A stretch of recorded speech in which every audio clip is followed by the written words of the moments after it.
Principal, वो भी सिर्फ और सिर्फ 5 मिनट में। लेकिन इस 5 मिनट में एक्सप्लेनेशन में कोई कमी नहीं रहेगी, ये आपकी मिस एक्सेप्शन की गारंटी है।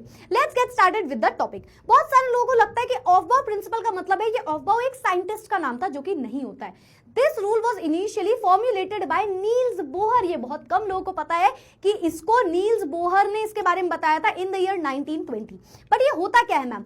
ऑफबाउ फिर क्यों रखा गया नाम? ऑफबाउ एक जर्मन वर्ड होता है जिसका मीनिंग होता है बिल्डिंग अप, या जिसका मीनिंग होता है कंस्ट्रक्शन। ठीक है, तो ये होता है ऑफबाउ का मीनिंग। और ऑफबाउ प्रिंसिपल होता क्या है? ऑफबाउ प्रिंसिपल के हिसाब से जब भी हम कभी एक सीढ़ी चल रहे होते हैं, ये एक एग्जांपल समझा रही हूं मैं, तो हम पहले फर्स्ट सीढ़ी में जाएंगे, फिर सेकंड, फिर थर्ड, फिर फोर्थ, यानी कि हम लोअर से चलते हुए हायर पोजीशन में बढ़ेंगे। हो सकता है आप एक साथ 3 सीढ़ी में ऐसे पैर रख दो, लेकिन फिर भी लोअर से हायर ही जाओगे, है ना। तो ये होता है ऑफबाउ प्रिंसिपल कि जब भी इलेक्ट्रॉन्स की फिलिंग होगी तो वो लोअर एनर्जी से हायर एनर्जी की तरफ होती है। ठीक है, तो जो ग्राउंड स्टेट होता है किसी भी एटम या आयन का, उसमें इलेक्ट्रॉन्स फिल होते हैं अपने लोएस्ट अवेलेबल एनर्जी में, फिर उसके बाद ही वो हायर अवेलेबल एनर्जी में जाते हैं। ऑफबाउ प्रिंसिपल ही बेस्ड होता है n+l रूल में, जो कि कहता है अगर आपको किसी के n की वैल्यू पता है और l की वैल्यू पता है तो आप उसकी एनर्जी निकाल सकते हो। ठीक है, n+l जो होता है वही डायरेक्टली प्रोपोर्शनल होता है एनर्जी के। n और l क्या है, ये मैंने पिछले वीडियो में क्वांटम नंबर्स में काफी डिटेल में समझाया था।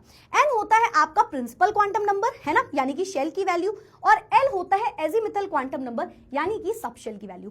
l की वैल्यू s के लिए होती है 0, t के लिए होती है 1, d के लिए होती है 2 और f के लिए होती है 3। ठीक है, और n नंबर ऑफ शेल्स पे डिपेंड कर रहा होता है। आप इस n+l को निकाल के आप एनर्जी निकाल सकते हो। मतलब अगर किसी के n+l की वैल्यू कम है तो उसकी कम एनर्जी, उसमें इलेक्ट्रॉन पहले जाएगा। जिसके n+l की वैल्यू ज्यादा, उसमें ज्यादा एनर्जी और उसमें इलेक्ट्रॉन बाद में जाएगा। तो कम एनर्जी से चलते चलते ज्यादा एनर्जी की तरफ हमारा इलेक्ट्रॉन बढ़ेगा। ठीक है, अगर मैम n+l की वैल्यू किसी के लिए सेम आ गई तो उस टाइम पे आपका डोमिनेटिंग फैक्टर बनता है n की वैल्यू। ठीक है, अगर n+l किसी चीज के लिए सेम आ जाता है तो डोमिनेटिंग फैक्टर बनता है n, यानी कि जिसका n बढ़ा उसकी एनर्जी बढ़ी। चलो जल्दी से इसको चेक करते हैं।